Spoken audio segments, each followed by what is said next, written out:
Hello बच्चों, the question says in an experiment 200 ml of 0.5 m oxalic acid is shaken with 10 gram of activated charcoal and filtered. The concentration of the filtrate is reduced to 0.4 m. What is the amount of adsorption?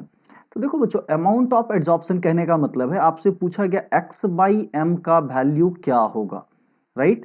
तो देखो बच्चों, सबसे पहले अगर हम यहाँ पे x का वैल्यू निकालें तो ये क्या होगा, अमाउंट ऑफ एब्जॉर्ब। तो जैसे ही आपको पता निकालना हो कि अमाउंट ऑफ कितना एब्जॉर्ब होगा, तो हमें क्या निकालना है कि number of moles into molar mass, right?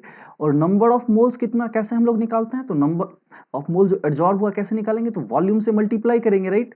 तो देखो बच्चों, सबसे पहले आपको कितना इनिशियल कॉन्सेंट्रेशन कितना था, 0.5 और 200 ml। तो इसको हम लोग क्या कर लेंगे, 200 है डिवाइडेड बाय ml को लीटर में कन्वर्ट कर लेते हैं, दैट इज योर 1000। और देखो बच्चों, इनिशियली कितना था, ये 0.5 था और फाइनली कितना बचा, तो 0.4। तो इतना अमाउंट भी क्या हो गया होगा, एब्जॉर्ब हो गया होगा। इनटू मोलर मास अगर हम ऑक्जेलिक एसिड का यूज करेंगे तो बच्चों कितना हो जाएगा, तो 90 ग्राम पर मोल, राइट? तो ये क्या हो जाएगा, 90 ग्राम पर मोल। तो इस वैल्यू को बच्चों अगर हम यहाँ पे कैलकुलेट करेंगे तो ये वैल्यू निकल के आएगा आपका 1.8 ग्राम। कितना आ जाएगा, 1.8 ग्राम।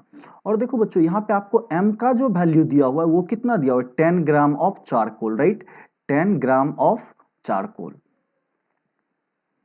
तो यहाँ पे आपको x बाय एम का वैल्यू कितना आ जाएगा, तो x बाय एम का वैल्यू क्या करेंगे बच्चों, 0.18 डिवाइडेड बाय क्या हो जाएगा, 10। तो that value comes as 0.18. So I hope you all guys understand it well. Thank you. Stay tuned.